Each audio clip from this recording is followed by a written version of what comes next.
সতীশচন্দ্র সর্বার্থ সাধক শিক্ষা সদন এই এলাকা শুধু নয়, অখণ্ড মেদিনীপুর জেলার একটি অনন্য শিক্ষা প্রতিষ্ঠান। 1940 খ্রিস্টাব্দে 18ই জানুয়ারি এই স্কুলের প্রতিষ্ঠা হয়। এই এলাকার সবং এলাকার স্বাধীনতা সংগ্রামী গোপালচন্দ্র দাস অধিকারী তারই প্রধান উদ্যোগে এবং প্রথম প্রধান শিক্ষক মহাশয় ছিলেন জাতীয় শিক্ষক ঈশ্বরচন্দ্র প্রামাণিক মহোদয়। তার উদ্যোগে উপেন্দ্রনাথ প্রধান ছিলেন অন্যতম সহযোগী। বিদ্যালয়টি গড়ে ওঠে এবং তারপর এই বিগত 85 বছর ধরে সমগ্র বাংলার শিক্ষা জগতে, বিদ্যালয় শিক্ষার জগতে একটা অনন্য নজির স্থাপন করেছে আমাদের বিদ্যালয়।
পড়াশোনার সঙ্গে সঙ্গে খেলাধুলো, গান বাজনা, সাংস্কৃতিক চর্চা সমস্ত বিষয়ে আমাদের ছেলেরা একটা অগ্রণী ভূমিকা পালন করে।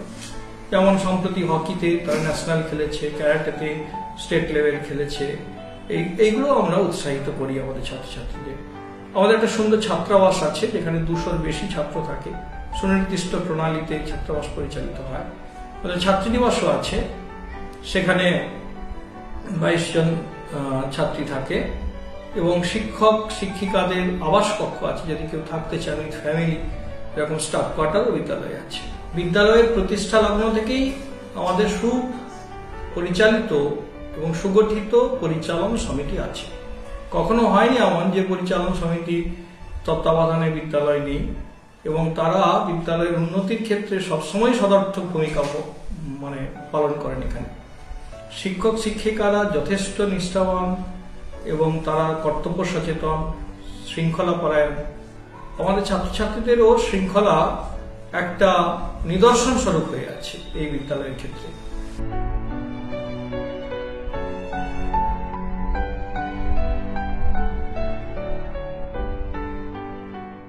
বর্ষে বর্ষে দলে দলে আসে বিদ্যা মঠতলে, চলে যায় তারা কলরবে, কৈশোরের কিশলয় পর্ণে পরিণত হয় যৌবনের শ্যামল গৌরবে।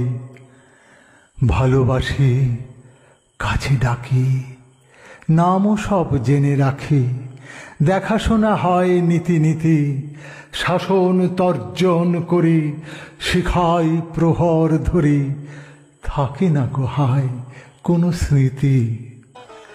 রাজপথে দেখা হলে কেহ যদি গুরু বলে হাত তুলে করে নমস্কার, বলি তবে হাসি মুখে, বেঁচে থাকো রও সুখে, স্পর্শ করি কেশগুলি তার।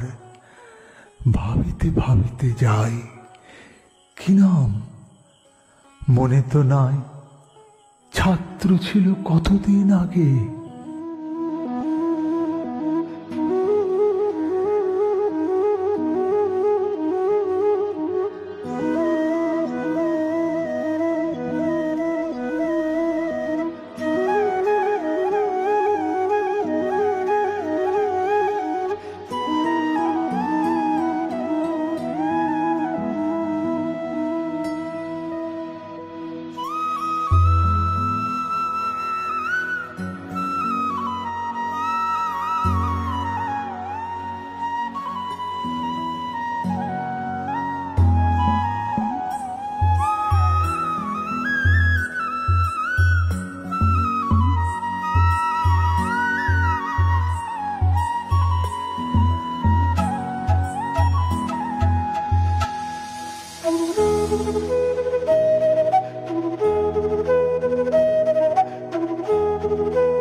বর্তমানে ছাত্র সংখ্যা 1200-র বেশি, পঞ্চম থেকে দ্বাদশ শ্রেণী পর্যন্ত আমাদের আছে, এবং উচ্চ মাধ্যমিকে আর্টস, সায়েন্স, কমার্স 3টে বিভাগই আছে। বৃত্তিমূলক বিভাগ আছে 8+, বৃত্তিমূলক বিভাগের 8 লেভেলেও 2টি কোর্স আছে। এখন NSQF এর ব্যবস্থাপনায় নবম শ্রেণী থেকে মূল স্ট্রিমেও বৃত্তিমূলক বিভাগের ব্যবস্থা আছে।